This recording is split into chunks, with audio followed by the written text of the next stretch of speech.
அஸ்ஸலாமு அலைக்கும். Hi friends. First விலாகுக்கு நீங்கள் சப்போர்ட் பண்ணது ரொம்ப ரொம்ப தேங்க்ஸ். அதே மாதிரி சப்போர்ட் அடுத்தடுத்த விலாகும் கொடுப்பீங்கன்னு நம்புகிறேன். நானும் முடிஞ்ச வரைக்கும் போர் இல்லாமல் இந்த விலாக் கொடுக்க ட்ரை பண்ணுறேன். நம்ம எவ்வளோ தான் பிளான் பண்ணியிருந்தாலும் ஒரு சில நாள் நம்ம பிளானில் இல்லாத சில விஷயங்கள்லாம் நடக்கும். அந்த மாதிரி எனக்கு ஒரு நாள் எப்படி இருந்தது அப்படிங்கிறத இந்த விலாகில் நான் ஷேர் பண்ணிக்கிறேன். நம்ம சேனல் சப்ஸ்கிரைப் பண்ண எல்லாருக்குமே ரொம்ப ரொம்ப தேங்க்ஸ். சப்ஸ்கிரைப் பண்ணாதவங்க இப்போ சப்ஸ்கிரைப் பண்ணுங்கள். வாங்க இப்போ வீடியோக்குள்ளே போகலாம். வெல்கம் டு ஸ்லாமத் சமையல் விலாக்ஸ் சேனல். நான் கிச்சனில் இந்த மாதிரி பெரிய ஜக்கு ஒன்று வச்சுருக்கேன். மார்னிங் எழுந்திரிச்சோடனே முதல்ல அதில் தண்ணி பிடிச்சி எடுத்து வச்சுருவேன். ஏன் அப்படின்னா, காலையில் நம்ம வேக வேகமாக அவசரமாக சமைக்கும்போது ஸ்கூலுக்கு கிளப்புற டென்ஷனில் இருப்போம். அப்போ கவுண்டர் டாப்பில் என்ன தான் நம்ம பக்கத்துலேயே பைப் இருக்குனாலும் நம்ம ஒவ்வொன்றுத்துக்கும் தண்ணி எடுத்து நடந்து செய்யும்போது டைம் வேஸ்ட் ஆகும். அதனால தான் கண்டிப்பாக நீங்களும் இது மாதிரி ட்ரை பண்ணி பாருங்கள். அதே மாதிரி பசங்களோட லஞ்சுக்கு சப்பாத்தி தான் பிளான் பண்ணியிருந்தேன். அதனால முதல் நாள் நைட்டே மாவு பிசைஞ்சு வச்சுட்டு எப்பவுமே கிச்சனுக்குள்ளே வந்த உடனே முதல்ல லஞ்சுக்கான வேலையை செஞ்சுருவேன். லஞ்ச் பாக்ஸ்க்கான வேலையை. ஸோ சப்பாத்தியும் பிளாக் சன்னா கிரேவியும் தான் பிளான் பண்ணியிருந்தேன். ஸோ அதை கடகடன்னு செஞ்சுட்டேன். அதை செஞ்சு முடிச்சுட்டு பேக் பண்ணிவிட்டு அதுக்கப்புறம் பிரேக்ஃபாஸ்ட் வேலையை ஸ்டார்ட் பண்ணலாம் அப்படின்னு பார்க்கும்போது பார்த்திங்கன்னா, 2வது பையனுக்கு சின்ன பையனுக்கு பார்த்திங்கன்னா உடம்பு சரியில்லை திடீர்னு மார்னிங் ஏஞ்சதுலேருந்து. அதனால் ஓகேன்னு ஸ்கூலுக்கு ஃபோன் பண்ணி லீவ்லாம் சொல்லிவிட்டு பெரிய பையனுக்கு மட்டும் லஞ்ச் பேக் பண்ணி கொடுத்துட்டு பிரேக்ஃபாஸ்ட்டும் கொடுத்துட்டேன். இட்லியும் தக்காளி சட்னியும் தான் செஞ்சுருந்தேன். அதுவும் கொடுத்துட்டு எல்லாம் சாப்பிட்டு டாக்டர்கிட்ட போயிட்டோம். டாக்டர்கிட்ட போயிட்டு வந்துட்டு தான் அடுத்தது வேலையை நான் ஸ்டார்ட் பண்ணியிருந்தேன்.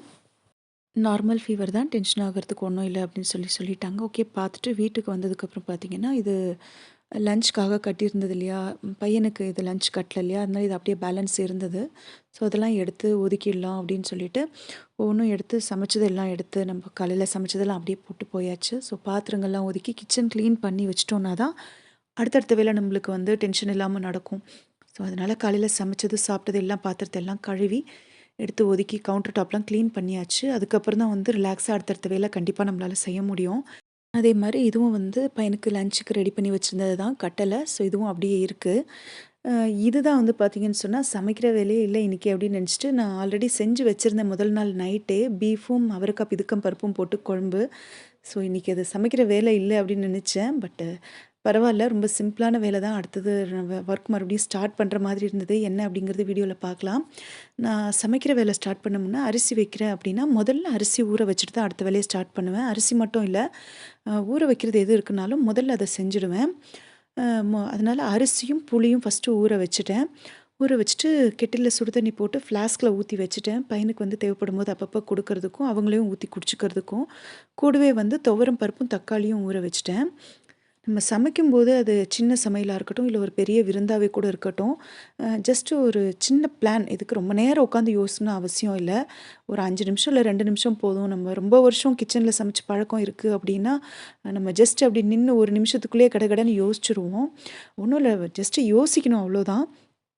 எந்த வேலையை ஃபஸ்ட்டு செய்யணும், எந்த வேலையை அடுத்து செய்யணும் அப்படிங்கிறது தான். முதல்ல நம்ம ஊற வைக்கிறது என்ன இருக்குது, வேக வைக்கிறது என்ன இருக்குங்கிறத பிளான் பண்ணி அந்த மாதிரி பிளான் பண்ணி செஞ்சுட்டோன்னா 1/2 மணி நேரத்துக்குள்ளே மேக்ஸிமம் எல்லா வேலையுமே முடிச்சிடலாம். துவரம் பருப்பும் தக்காளியும் வேக வச்சுட்டு இந்த காய் பொரியலுக்காக கட் பண்ணிகிட்ருக்கேன். ஒன்றும் இல்லை, ஜஸ்ட்டு சிம்பிளாக ரசமும் பொரியலும் செஞ்சு கொடுத்துடலாம் அப்படின்னு. ஏன்னா நான்வெஜ் செஞ்சு வச்சுருக்கிறது இப்போ கொடுக்க முடியாது இல்லையா, ஃபீவர் இருக்கிறதுனால. நம்ம பிளான் பண்ணி செய்கிற வேலை எப்போவுமே எல்லாமே அதே மாதிரி இருக்குங்கிறது இல்லை. இறைவனுடைய நாட்டம் என்னவோ அதுதான். ஓகே, இப்போ அடுத்தது பார்த்திங்கன்னா, ரசத்துக்கு புளி ஊறியாச்சு. அந்த பருப்பு வெந்து வரதுக்குள்ளேயே பார்த்திங்கன்னா, நான் காயும் கட் பண்ணிவிட்டு புளியும் கரைச்சி எடுத்து வச்சுட்டேன்.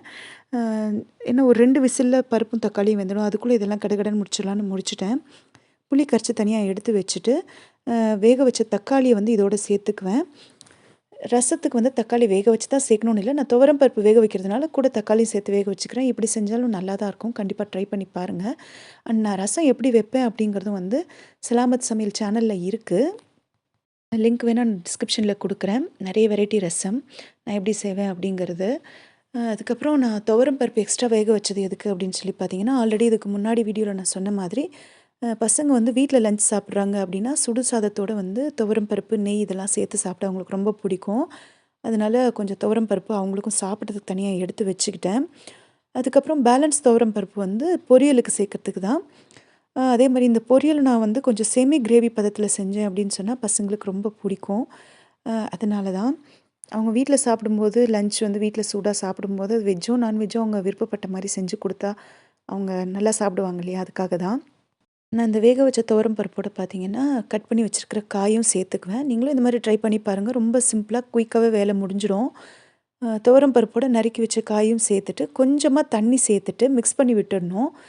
இல்லன்னா துவரம் பருப்பு வந்து அடியில தங்கிடும், அடி பிடிச்சிரும். ஜஸ்ட் கொஞ்சம் தண்ணி சேர்த்துட்டு, கரண்டில நல்லா அடிவட்ட ஒரு கிண்டு கிண்டிட்டு, ஒரே ஒரு விசில் மட்டும் வச்சு எடுத்துட்டா போதும். இப்போ அது ஒரு விசில் வைக்கிறதுக்கு நான் வச்சுட்டேன். அது வந்து வெந்து வரதுக்குள்ளேயே பார்த்தீங்கன்னா, டக்குனு ரசம் வச்சிடலாம் அப்படின்னு சொல்லிட்டு, இந்த புளி கரைசலோட தக்காளியும் கூட வந்து ரசப்பொடி ஒரே ஒரு ஸ்பூனு. இது வந்து ரசப்பொடி நான் வீட்லயே அரைச்சது தான். இதோட லிங்க்கும் வந்து டிஸ்கிரிப்ஷனில் தரேன். நம்ம சலாமத் சமையல் சேனலில் இருக்குது. இது கூட ஒரு கை கொத்தமல்லி, ஒரு 2 பச்சை மிளகா சேர்த்து நல்லா மிக்ஸ் பண்ணி விட்டுடலாம். இது ஒன்று கூட்டிட்டு, கூட உப்பெல்லாம் சேர்த்து ஒன்று கூட்டிட்டு, ஸ்டவ்வில் எடுத்து அப்படியே வச்சுட்டா வேலை முடிஞ்சுது. இப்போ வந்து இது ஒரு கொதி வரதுக்குள்ளேயே பார்த்தீங்கன்னு சொன்னால், இதுக்கு தாளிப்பு ரெடி பண்ணிடலாம். ஸோ அந்த பக்கம் பொரியலுக்கு வந்து ஒரு விசில் வந்து விசில் அடங்குறதுக்குள்ளேயே பார்த்தீங்கன்னா, இதுவும் வந்து கொதிச்சிடும். இது கொதிக்கிறதுக்குள்ளேயே வந்து பார்த்தீங்கன்னா, தாளிப்பும் போட்டுடலாம். எல்லாமே வந்து அடுத்தடுத்து டக்கு டக்குன்னு ஆயிடும் வேலை. ஸோ கடாயில வந்து எண்ணெய், கடுகு, சீரகம், கூடவே இடித்த பூண்டு, அப்புறமா கொஞ்சம் கருவேப்பிலை இதையும் சேர்த்துட்டு ஜஸ்ட் இது பொரிஞ்சதுக்கப்புறம் அப்படியே ரசம் வந்து அப்படியே லேசாக கொதிக்க ஆரம்பிக்கும் பார்த்தீங்களா, அந்த பதத்தில் அப்படியே சேர்த்துடலாம். ரசம் வந்து மேக்ஸிமம் எல்லாருக்குமே வந்து ஒரு ஃபேவரட்டான ரெசிபி தான். என்ன பிடிக்கும் அப்படின்னு கேட்டால் ஒவ்வொருத்தரும் ஒவ்வொன்று சொல்லுவாங்க. பட் ரசம் வந்து பிடிக்குமான்னு கேட்டால் பிடிக்காதுன்னு சொல்கிறவங்க யாருமே இருக்க மாட்டாங்க. எல்லாருக்குமே வந்து ஒரு ஃபேவரட்டான ரெசிபி என்ன அப்படின்னு கேட்டால் கண்டிப்பாக ரசமாக இருக்கும். எனக்கும் அப்படிதான். ரசம்னா ரொம்ப பிடிக்கும். எனக்கும் ஆரம்பத்தில் ரசம்லாம் நல்லா வைக்க தெரியாது. ரொம்பவும் சொதப்பலா இருக்கும் நான் வைக்கிற ரசம். நல்லாவே இருக்காது. ஆனா அதுக்கப்புறமா ஹஸ்பண்ட்க்கு வந்து ரசம் ரொம்ப பிடிக்கும் அப்படின்னு சொல்லி சொன்னாங்க. அது அப்புறமா தான் வைக்க கற்றுக்கிட்டேன். எடுத்தோடனே எனக்கும் தெரியாது. ஸோ அதே கடாயில வந்து பார்த்தீங்கன்னு சொன்னா, கொஞ்சம் தேங்காய் எண்ணெய், கடுகு, கடலைப்பருப்பு, வெங்காயம், கருவேப்பிலை சேர்த்து வதக்கிட்டு, வேக வச்ச துவரம் பருப்பு, உப்பு, மிளகாய்த்தூள், தேங்காய் அப்படியே சேர்த்து மிக்ஸ் பண்ணி விட்டுட்டு ஸ்டவ் ஆஃப் பண்ணிடுவேன். டக்குன்னு பொரியலும் வந்து செமி கிரேவி பதத்தில் இருக்கும். இது ரொம்ப நல்லாயிருக்கும். கண்டிப்பாக ட்ரை பண்ணி பாருங்கள். இது செஞ்சு முடித்த உடனே பார்த்தீங்கன்னு சொன்னால், லன்ச் டைம் கரெக்டாக வந்தது. ஸோ ரைஸும் வச்சு விட்டுட்டேன். அரிசி வச்சுட்டு ஒரு 10, 20 செகண்டுக்கு அப்புறம் தான் கவனிச்சேன். நல்ல வேளை கொதி வரதுக்கு முன்னாடியே கவனிச்சுட்டேன். அரிசியில வந்து தண்ணி ரொம்ப கம்மியா வச்சுருந்தேன்.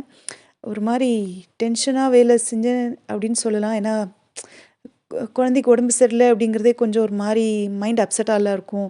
அதனால தான் அத கவனிக்காம விட்டுட்டேன். அப்புறம் அது தண்ணி சேர்த்துட்டேன். சேர்த்துட்டு சாதம் ரெடி பண்ணிட்டு, பருப்பு சாதம் தான் அவங்களுக்கு பிடிக்கும் அப்படின்னு சொல்லிட்டு, முதல்ல பருப்பு சாதம் வச்சு குடுத்துட்டேன். பருப்பு சாதம்னா ரொம்ப விரும்பி சாப்பிட்டுக்குவாங்க. வச்சு குடுத்துட்டு, அதுக்கப்புறம் ரசம் சாதமும் கொஞ்சமா ஊட்டி விட்டுட்டேன்.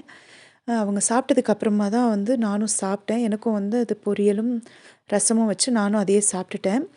சாப்பிட்டுட்டு குழந்தையும் கொஞ்ச நேரம் ரெஸ்ட் எடுக்க வச்சுட்டு, நானும் கொஞ்ச நேரம் ரெஸ்ட் எடுத்துட்டு, அதுக்கப்புறமா தான் அடுத்தடுத்த வேலைய ஸ்டார்ட் பண்ணேன். ம்.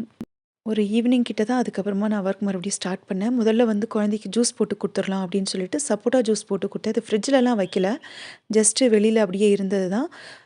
ஃப்ரெஷ் ஜூஸா போட்டு குடுத்துரலாம் அப்படின்னு சொல்லிட்டு சப்போட்டாவும் கொஞ்சமா நாட்டு சர்க்கரையும் பாலும் மிக்ஸ் பண்ணி போட்டு குடுத்துட்டேன். குடிக்கும்போது கொஞ்சம் ரெஃப்ரெஷிங்கா இருக்கும் இல்லையா? ஸோ நானும் குழந்தையும் சேர்த்து அதே போட்டு குடிச்சுக்கிட்டோம். அண்ட் இதோட நான் இந்த விலாக் வந்து முடிச்சுக்கிறேன். இந்த விலாக் உங்களுக்கு போர் இல்லாம இருக்கு அப்படின்னு எனக்கு கமெண்ட்ல சொல்லுங்க. அண்ட் மறக்காம லைக் அண்ட் சப்ஸ்கிரைப் பண்ணுங்க. அடுத்தடுத்த விலாக எப்படி நான் ஷேர் பண்ணலாம், என்ன ரெசிபி குடுக்கலான்னு சொல்லுங்க. Thank you.